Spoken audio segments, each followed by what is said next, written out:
Hello students, very good morning students. एक new chapter start कर रहे हैं, chapter number 8, how do organism reproduce. Students देखिएगा, इससे प्रीवियस चैप्टर्स जो हमने यहाँ पे डिस्कस किए थे, चैप्टर नंबर 6 लाइफ प्रोसेस और chapter number 7 control and coordination. देखिए लाइफ प्रोसेस के अंदर हमने डिस्कस करा था, इसके अंदर रेस्पिरेशन, न्यूट्रिशन, एक्सक्रीशन और सर्कुलेशन और नेक्स्ट कंट्रोल एंड कोऑर्डिनेशन। ये सारे जो है लाइफ प्रोसेस ही है। ये सारे जो अपने यहाँ पे सिस्टम पढ़े हैं ये लाइफ प्रोसेस है। यदि कोई भी लिविंग बींग्स को जो है वो सर्वाइव करने के लिए ये सारे जो है सिस्टम की जो रिक्वायरमेंट पड़ती है, स्पेशली अपन ह्यूमन बींग के अंदर डिस्कस कर रहे हैं, तो ह्यूमन बींग को जो है इन सारी चीज़ों की रिक्वायरमेंट पड़ेगी।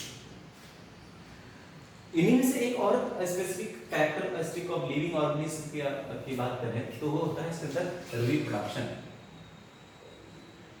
रिप्रोडक्शन देखिएगा स्टूडेंट्स, एक बेसिक कैरेक्टरिस्टिक फीचर्स है ऑफ ऑल लिविंग ऑर्गेनिज्म। जितने भी लिविंग ऑर्गेनिज्म, चाहे वो सिंगल सेलुलर ऑर्गेनिज्म हो या मल्टी सेलुलर ऑर्गेनिज्म हो, हर एक ऑर्गेनिज्म के अंदर ये एक बेसिक फीचर्स होता है रिप्रोडक्शन का। क्या है रिप्रोडक्शन, इसको समझते हैं स्टूडेंट। रिप्रोडक्शन को अगर हम डिफाइन करना चाहें इसके अंदर, तो रिप्रोडक्शन क्या है इसके अंदर, ये it is a biological process. It is a biological process, biological process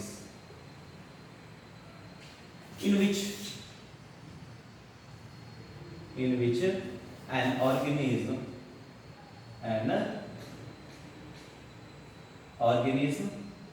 produce some kind of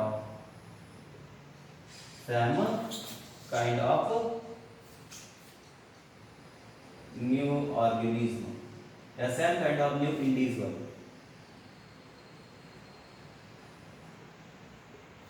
ध्यान देना इसके अंदर रिप्रोडक्शन को अगर हम डिफाइन कर रहे हैं इसके अंदर, तो रिप्रोडक्शन एक बायोलॉजिकल प्रोसेस है। बायोलॉजिकल प्रोसेस का मीनिंग हो गया इसके अंदर ऑल लिविंग ऑर्गेनिज्म जो है वो परफॉर्म करते हैं ये प्रोसेस को, in which an organism produce some kind of new organism, जिसके अंदर क्या करता है हर एक ऑर्गेनिज्म अपने ही जैसा एक नया इंडिविजुअल ऑर्गेनिज्म को प्रोड्यूस करता है।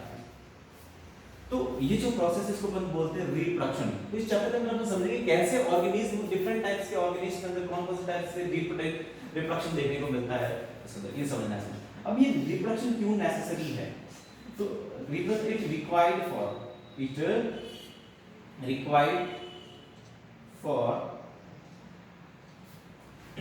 Existence of species, existence of species. ठीक है, यानी ये रिप्रोडक्शन जो है वो किसी की स्पीसीज को अर्थ पे एग्जिस्ट करने के लिए जरूरी होता है। क्यों, देखिएगा हर एक ऑर्गेनिज्म का एक पर्टिकुलर लाइफ स्पैन होता है, जीवन काल होता है, और हर एक ऑर्गेनिज्म के अंदर लाइफ का अंदर जो है जो एंड जो है वो डेथ है।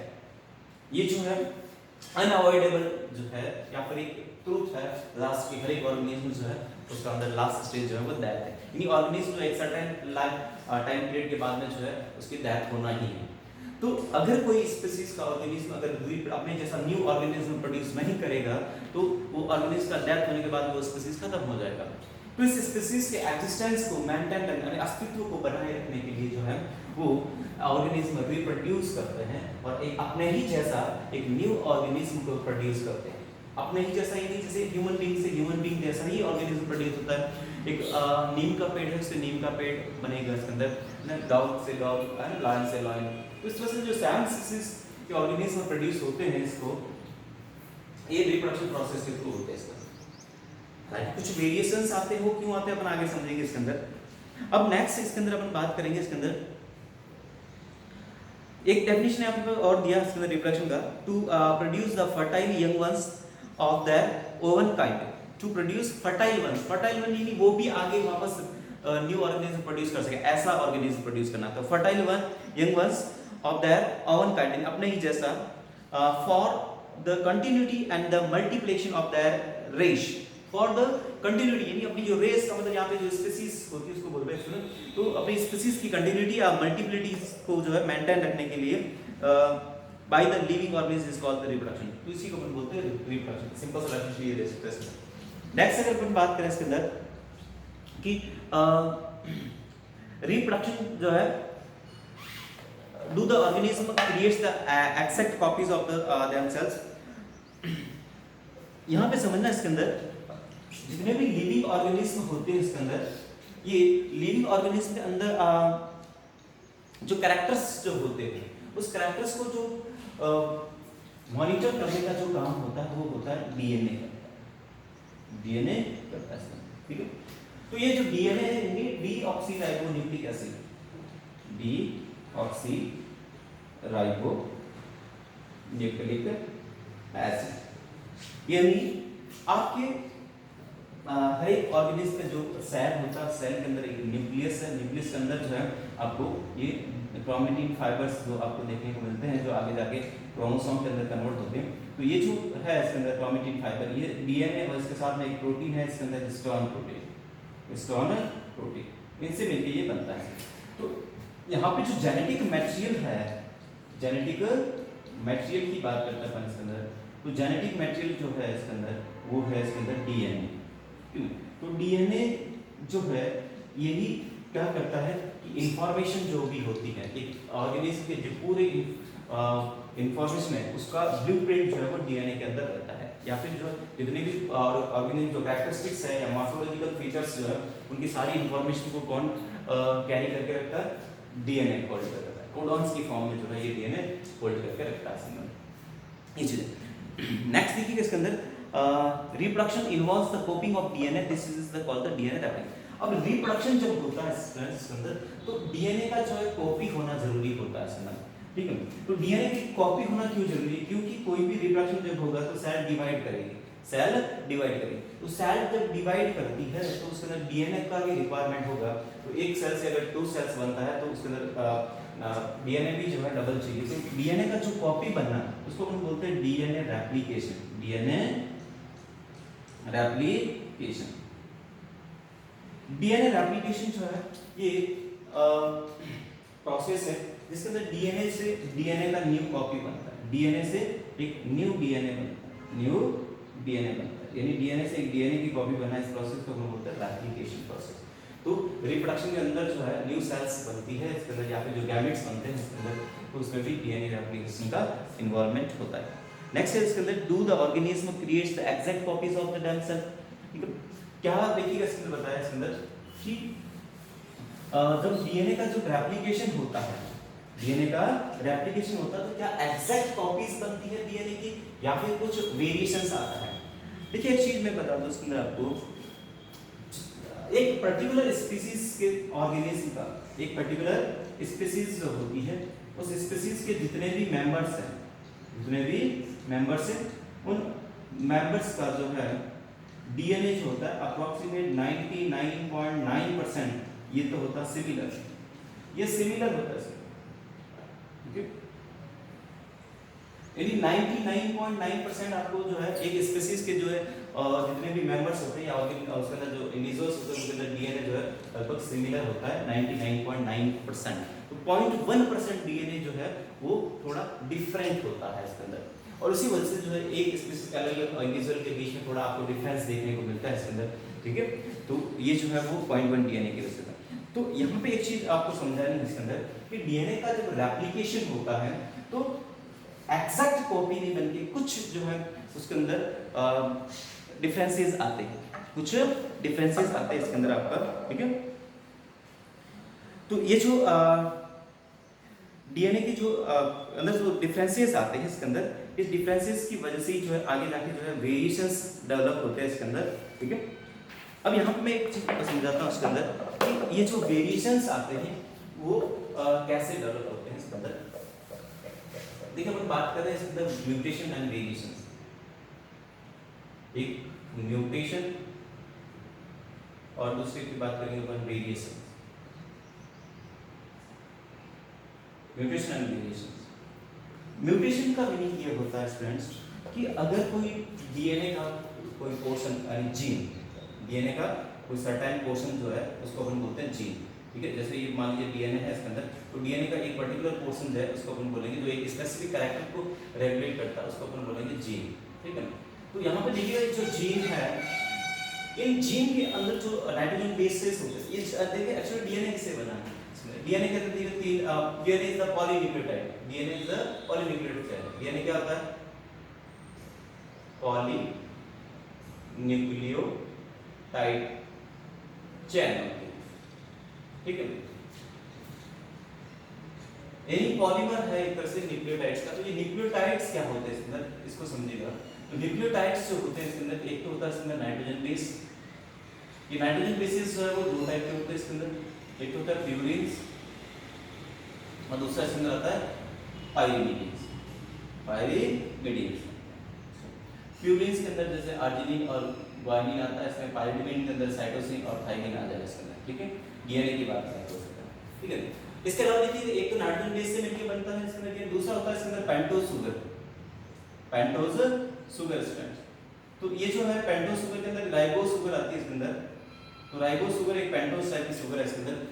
डीएनए अगर होगा तो उसमें डीऑक्सीराइबोज शुगर होती है, तो इसके अंदर सेकंड नंबर कार्बन पे जो है वो एक ऑक्सीजन का डेफिशिएंसी होता है, इसलिए इसको डीऑक्सीराइबोज बोलते हैं। नेक्स्ट इसके अंदर जो डीएनए के अंदर आपको प्रेजेंट मिलेगा इसके अंदर वो है फॉस्फेट। ठीक है, तो ये जो फॉस्फेट यानी PO4- ये सारी तीनों चीजें मिलकर जो एक न्यूक्लियोटाइड बनता है, और ऐसे बहुत सारे न्यूक्लियोटाइड मिलकर एक पॉलीन्यूक्लियोटाइड बनता है। अब देखिए मैं म्यूटेशन को समझा रहा हूं इसके अंदर कि म्यूटेशन के अंदर होता है क्या इसके अंदर। म्यूटेशन के अंदर एक जीन के अंदर जो ये नाइट्रोजन बेसिस का या जो न्यूक्लियोटाइड का जो सीक्वेंस होता है उसके अंदर थोड़ा सा चेंजेस आ जाता है, या तो इसका नाइट्रोजन बेस के अंदर जो है इसका जो पैरिंग होता है उसके अंदर कोई अबनॉर्मलिटीज की वजह से हो सकता है, या फिर जो ये इसकी जो सीक्वेंस जो होती है एक्चुअली वो क्या हो जाती है, अल्टर हो जाती है इस तरह। ठीक है, तो यहाँ पे जो म्यूटेशन होता है वो इसके डीएनए के अंदर जो है वो जीन पे होता है। ठीक है, तो जीन के अंदर कुछ जो है नाइट्रोजन बेसिस की सीक्वेंस या फिर न्यूक्लियोटाइड के सीक्वेंसेस के अंदर जो है वो वेरिएशंस आने की वजह से म्यूटेशन आता है, और इस वजह से जो एनिमल्स के अंदर जो या फिर जो ऑर्गेनिज्म के जो कैरेक्टर्स है उसके अंदर थोड़ा सा वेरिएशन देखने को मिलता है, उसके अंदर थोड़ा डिफरेंसेस देखने को मिलता है सब। ठीक है, तो ये तो होता है म्यूटेशन। और म्यूटेशन के कोज होने के बहुत सारे रीजन हो सकते हैं इसके अंदर। म्यूटेशन में एक सडनली चेंजेस होता है इसके अंदर, और उसका वो चेंजेस जेनेटिक मटेरियल के अंदर सडनली चेंज होता है, और उसका एक्सप्रेशन होता है इसके अंदर ऑर्गेनिज्म के अंदर। ठीक है, या उसके कैरेक्टर्स के अंदर वो चेंजेस देखने को मिलता है इसके अंदर। नेक्स्ट का वेरिएशंस जो होते हैं, वेरिएशंस क्या होता है, एक स्पीशीज के जो जितने भी मेंबर्स हैं उनके बीच में जो डिफरेंसेस नजर आते हैं उसको अपन बोलते हैं वेरिएशंस। उसको अपन क्या बोलेंगे, वेरिएशंस बोलते हैं। अब ये वेरिएशंस का रीजन जो एक तो है म्यूटेशन, दूसरा इसका रीजन हो सकता है इसके अंदर कि सेक्सुअल रिप्रोडक्शन। म्यूटेशन देखिए वेरिएशंस का एक रीजन तो हो गया इसके अंदर म्यूटेशन, म्यूटेशन की वजह से भी वेरिएशंस डेवलप होते हैं इसके अंदर, यानी डीएनए के अंदर थोड़ा चेंजेस होते हैं। दूसरा इसके अंदर है इसके अंदर सेक्सुअल रिप्रोडक्शन, सेक्सुअल रिप्रोडक्शन।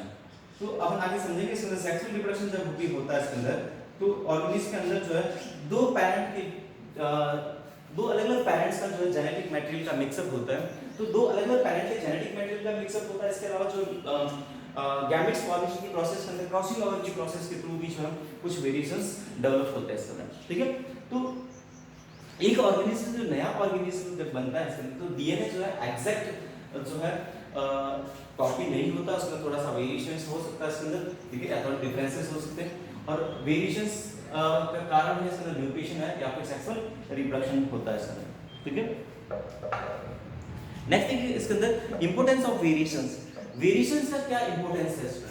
ठीक है, वेरिएशंस होना एक स्पीशीज का एग्जिस्टेंस को मेंटेन करने के लिए बहुत जरूरी होता है इसके अंदर, या फिर देखिएगा वेरिएशंस की वजह से ही जो है वो अडैप्टेशन डेवलप होते हैं ऑर्गेनिज्म के अंदर, अडैप्टेशन डेवलप होते हैं। और दूसरी चीज है इसके अंदर जो है अडैप्टेशन से जो है न्यू स्पीशीज प्रोड्यूस होती है, न्यू स्पीशीज प्रोड्यूस होती है।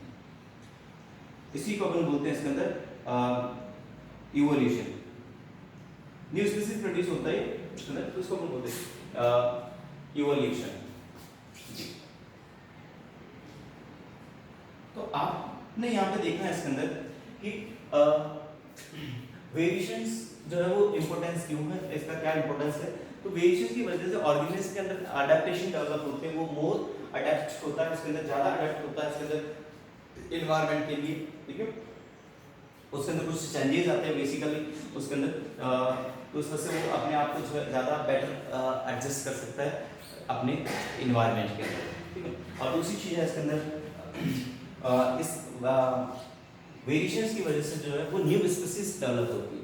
न्यू स्पीसीज डेवलप कैसे होती है, यानी जो वेरिएशन जब थोड़े थोड़े वेरिएशन आगे से आगे स्पीसीज के अंदर पास होते हैं, बहुत सारे जो उसके अंदर वेरिएशन जब आ जाते हैं तो एक नई टाइप की स्पीसीज बन जाती है इसके अंदर, तो इसी को हम बोलते हैं इवोल्यूशन। तो वेरिएशन जो है वो एक तो अडेप्टेशन है, दूसरा इवोल्यूशन के लिए रिस्पांसिबल होता है इसके अंदर, ठीक है। ये चीज होता है इसके अंदर। नेक्स्ट बात करें इसके अंदर modes of reproduction. Modes of reproduction, देखिए स्टूडेंट्स इसके अंदर रिप्रोडक्शन के मेनली 2 मोड्स हैं, यानी 2 तरीके हैं रिप्रोडक्शन के। एक तो इसके अंदर सेक्सुअल रिप्रोडक्शन, दूसरा है asexual reproduction.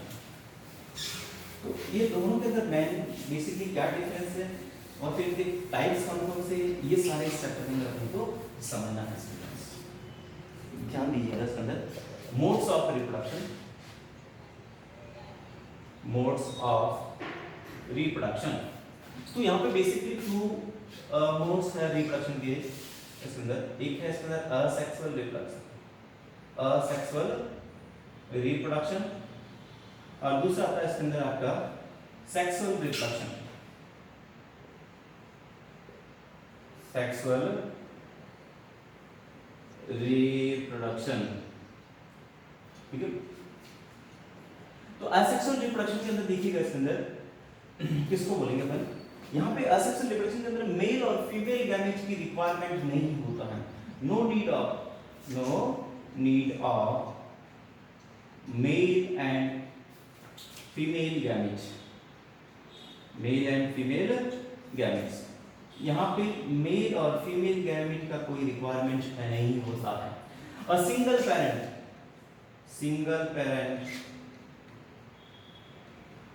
parent can produce new individual,